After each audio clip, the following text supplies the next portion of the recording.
बिस्मिल्लाहिर्रहमानिर्रहीम। Dear students, अस्सलामु अलैकुम वरहमतुल्लाहि वबरकातुहू। उम्मीद है आप सब खैरियत से होंगे। अल्लाह ताला आप सबको अपनी हिफ्ज़ व अमान में रखे। जी बेटा, आज इंशाअल्लाह हम अपने लेसन नंबर 40 का आगाज़ करते हैं। जी बेटा, लास्ट लेसन में हमने 5.1 एक्सरसाइज क्वेश्चन नंबर 1 के 6 पार्ट्स कंप्लीट सॉल्व किए थे।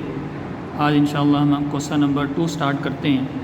क्वेश्चन नंबर 2 किस टाइप से रिलेटेड है उसके बारे में मैं आपको बताता हूँ। जी बेटा, पेज नंबर आप देखेंगे 102। पेज नंबर 102 पे टाइप नंबर 3 है। हम अभी टाइप नंबर 2 डिस्कस करेंगे जो कि पेज नंबर 101 पर है।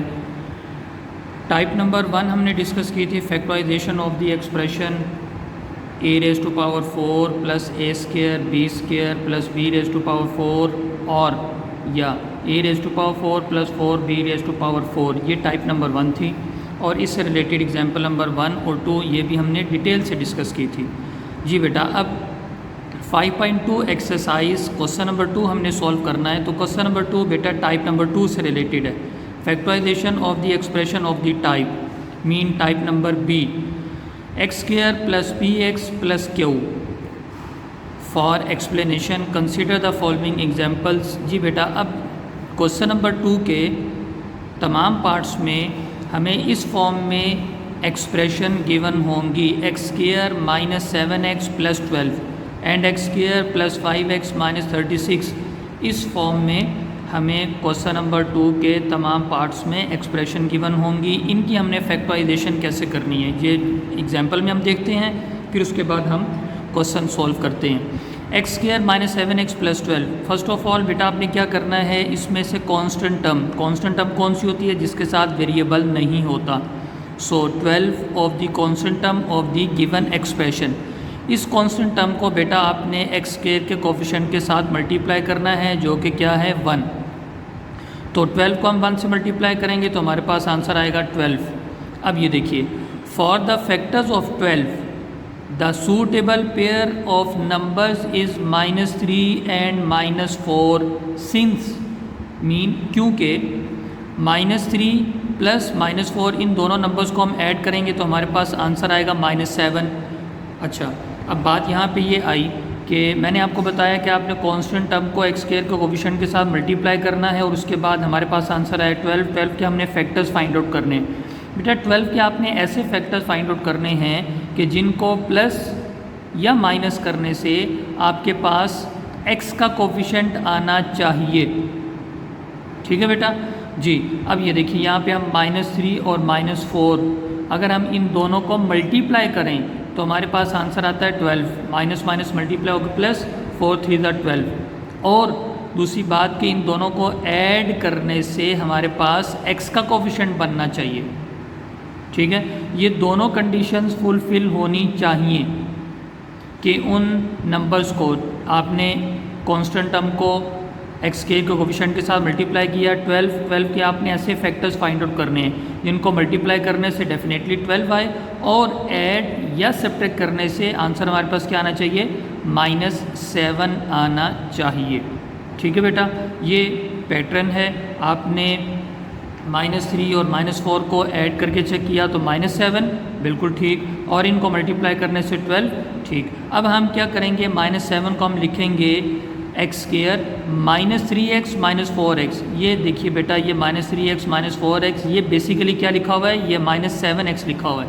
-3x -4x सॉल्व करेंगे तो हमारे पास आंसर क्या आएगा, -7x। सो इसको हम मिड टर्म ब्रेक भी कहते हैं, मिड टर्म ब्रेक होगी। जब हम मिड टर्म ब्रेक करते हैं तो बेटा हमारे पास 4 टर्म्स आ जाती हैं, 1 2 3 4। अब इन 4 टर्म्स में से आप 2 टर्म्स का पेयर बनाएंगे। फर्स्ट 2 टर्म में से आप कोई नंबर कॉमन लेंगे, जो भी वेरिएबल या कांस्टेंट जो भी कॉमन आ रहा होगा वो हम कॉमन लेंगे। इसी तरह सेकंड 2 टर्म्स में से भी कॉमन लेंगे। इसके बाद ये देखिए, फर्स्ट 2 टर्म में से x कॉमन, रिमेनिंग में x -3 और नेक्स्ट 2 टर्म में से -4 कॉमन, रिमेनिंग में x -3। ये बात आपने याद रखनी है कि जब आप 2 टर्म्स का पेयर बनाएंगे तो फर्स्ट 2 टर्म में से वेरिएबल या जो भी आप कॉमन लेंगे, रिमेनिंग ब्रैकेट के अंदर जो कुछ बाकी बचेगा सेम वही सेकंड टू टर्म में से कॉमन लेने के बाद ब्रैकेट के अंदर बचना चाहिए। ये देखिए ये x माइनस 3 फर्स्ट ब्रैकेट में रिमेनिंग में रहा, सिमिलरली सेकंड ब्रैकेट में भी सेम x माइनस 3 ही बाकी बचना चाहिए। इसके बाद ये आपके पास बेटा दो टर्म्स बन गई, इन दो टर्म्स में से कंप्लीट x माइनस 3 फैक्टर आपके पास कॉमन आ रहा है, रिमेनिंग आपके पास x minus 4 that is the complete factorization of the given expression. ठीक है बेटा, इसी मेथड को अब हम अपनी एक्सरसाइज के क्वेश्चन नंबर 2 के पार्ट नंबर 1, 2, 3 और 4 पर अप्लाई करते हैं। जी बेटा, क्वेश्चन नंबर 2 पार्ट नंबर 1 हम सॉल्व करते हैं। दोबारा इस प्रोसीजर में इंशाल्लाह इस क्वेश्चन में आपको समझाता हूँ। जी बेटा, क्वेश्चन नंबर 2 का पार्ट नंबर 1 हमें गिवन है x² plus 14x plus 48। After solution you write again given expression. जी बेटा, अब यहाँ पे देखिए कांस्टेंट टर्म हमें यहाँ पे क्या गिवन है बेटा, कांस्टेंट टर्म हमें यहाँ पे गिवन है 48। इस 48 को बेटा आपने x² के कोफिशिएंट के साथ मल्टीप्लाई करना है जो कि क्या है 1। 48 को हम 1 से मल्टीप्लाई करेंगे, हमारे पास आंसर आएगा 48।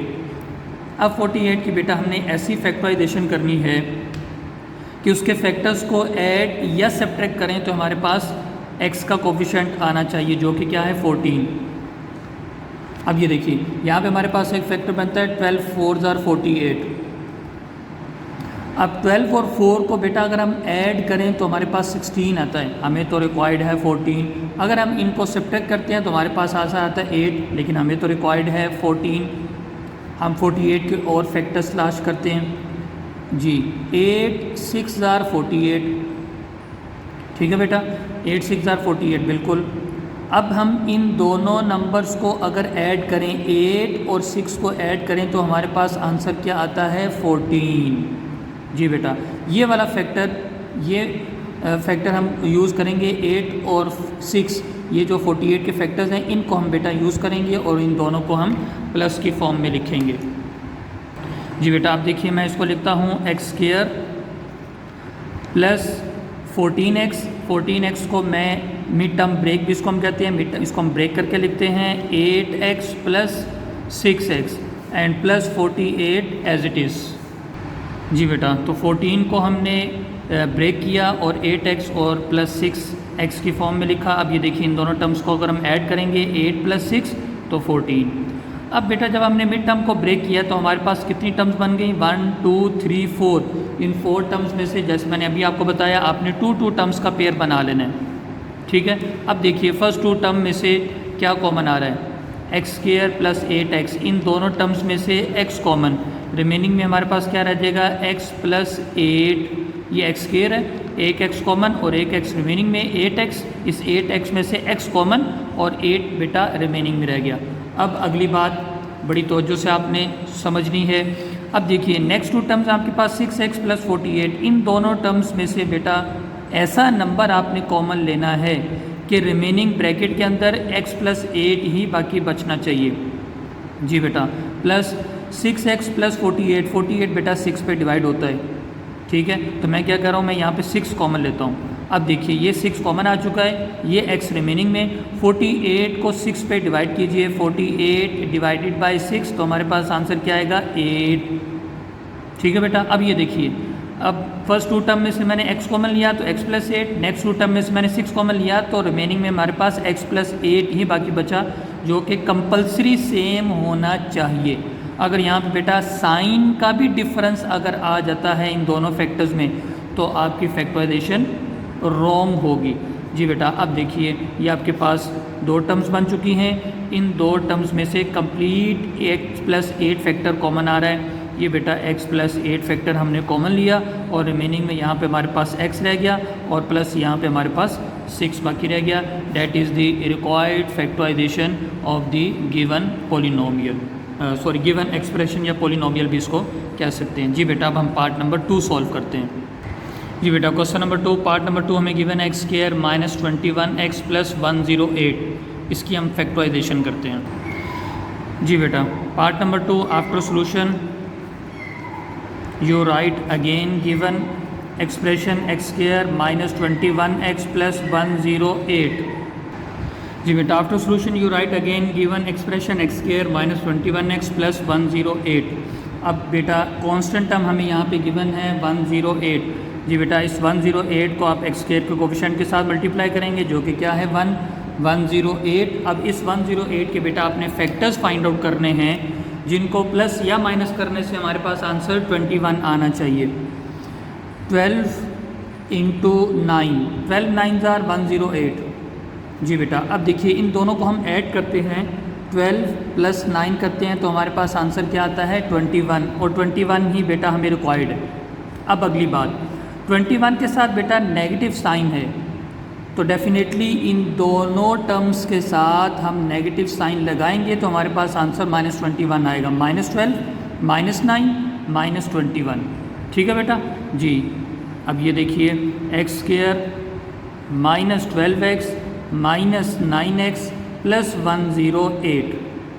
ठीक है बेटा, ये हमने मिड टर्म को ब्रेक किया, -21 को हमने लिखा -12 -9x। दोबारा रिपीट कर लेते हैं, कांस्टेंट टर्म को आपने एक्स स्क्वायर के कोफिशिएंट के साथ मल्टीप्लाई करना है। 108 का आपने फैक्टर्स फाइंड आउट किए, 12 इंटू 9, 12 9 आर 108। अब इन दोनों फैक्टर्स को ऐड करने से या सब्ट्रैक्ट करने से, अगर हम सब्ट्रैक्ट करते हैं तो हमारे पास आंसर 3 आता है, लेकिन हमें तो रिक्वायर्ड है बेटा 21, तो हम इनको ऐड करके चेक कर लेते हैं। ऐड 12 प्लस 9 तो हमारे पास आंसर आता है 21। ठीक है, सो ये फैक्टर्स हम यहाँ पे यूज़ करेंगे। अब अगली बात कि इन दोनों के साथ हमने साइन कौन से लगाने हैं। अगर प्लस प्लस के साइन लगाते हैं तो वो तो +21 आएगा, हमें तो -21 रिक्वायर्ड है, तो डेफिनेटली इन दोनों के साथ हम नेगेटिव साइन लगाएंगे। जी बेटा अब देखिए इन दोनों टर्म्स में से क्या चीज़ कॉमन, मैंने भी अब जैसे आपको बताया कि जब हम मिड टर्म ब्रेक करते हैं तो हमारे पास 4 टर्म्स बन जाती हैं। 4 टर्म्स में से हम 2 टर्म्स का पेयर बनाते हैं। फर्स्ट 2 टर्म्स में से हमारे पास x कॉमन, रिमेनिंग में हमारे पास x -12। अब इन दोनों टर्म में से हमने ऐसा नंबर कॉमन लेना है कि रिमेनिंग हमारे पास x -12 ही बाकी बचना चाहिए। जी बेटा -9 हम कॉमन लेते हैं, -9 कॉमन, रिमेनिंग में हमारे पास x, ये पॉजिटिव साइन है, हमने नेगेटिव साइन कॉमन लिया, नेगेटिव पॉजिटिव से मल्टीप्लाई होके नेगेटिव आ जाएगा। और 108 को बेटा जब हम 9 पे डिवाइड करेंगे तो हमारे पास आंसर आएगा 12। ठीक है बेटा, अब ये देखिए दोनों फैक्टर्स सेम। अब ये 2 टर्म्स हमारे पास बन चुकी हैं, इन 2 टर्म्स में से कंप्लीट x -12 फैक्टर हमारे पास कॉमन आ रहा है और रिमेनिंग में हमारे पास x -9 रिमेनिंग में रह गया। So that is the required factorisation of the given expression. ठीक है बेटा जी। अब हम इसका पार्ट नंबर 3 सॉल्व करते हैं। जी बेटा पार्ट नंबर 3 में हमें गिवन है x square -11x -42। After solution you write again given expression. जी बेटा वही काम करना है जो हम पिछले पार्ट्स में हमने किया है। 42 कांस्टेंट टर्म को हम एक्स स्क्वायर के कोफिशिएंट के साथ मल्टीप्लाई करेंगे, 42 हमारे पास आंसर आएगा क्योंकि एक्स स्क्वायर का कोफिशिएंट 1 है। अब हम 42 के फैक्टर्स बनाएंगे जिनको प्लस या माइनस करने से हमारे पास 11x आना चाहिए। जी बेटा 14 3 आर 42। अब देखिए बेटा 14 को हमने 3 से मल्टीप्लाई किया तो हमारे पास आंसर आया 42। अब इन दोनों नंबर्स को अगर हम ऐड करते हैं तो हमारे पास आता है 17। हमें तो बेटा 11 रिक्वायर्ड है। अच्छा अब हम 14 में से 3 माइनस करते हैं, 14 - 3 सो हमारे पास 11 आ गया। ठीक है, अब हम इन दोनों नंबर्स को सब्ट्रैक्ट करके लिखेंगे। अब अगली बात, यहाँ पे हमारे पास -11 है तो अब हम 14 के साथ कौन सा साइन लगाएंगे और 3 के साथ कौन सा साइन लगाएंगे इसके बारे में भी समझ लीजिए। इन दोनों पेयर्स में से जो हमारे पास ग्रेटर नंबर होता है, इस पेयर में हमारे पास जो ग्रेटर नंबर है उस नंबर के साथ हम इस मिड टर्म वाले टर्म का साइन लगाते हैं। मिड टर्म का जो साइन होता है वो हम ग्रेटर नंबर के साथ लगाते हैं। तो यहाँ पे हम लिखेंगे x स्क्वायर -14x, तो -14x + 3x करेंगे तो हमारे पास बेटा -11x आएगा। ठीक है, ये प्रैक्टिस है इंशाल्लाह इसकी काफ़ी आपको समझ आ जाएगी। जितनी आप प्रैक्टिस करेंगे उतना ही ये कॉन्सेप्ट आपका क्लियर होता जाएगा। -42 एज इट इज़, -11x मैं दोबारा बता दूँ, 14 3 आर 42, 14 3 आर 42, 14 - 3 तो हमारे पास क्या आएगा 11x। और उसके बाद फिर साइन हमने कौन सा लगाना है जी, 14 के साथ हम नेगेटिव साइन लगाएंगे और 3 के साथ हम प्लस का साइन लगाएंगे तो तब ही हमारे पास -11x आएगा। जी बेटा 4 टर्म्स बन चुकी हैं। फर्स्ट टू टर्म्स में से हमारे पास x कॉमन, रिमेनिंग में हमारे पास x माइनस 14।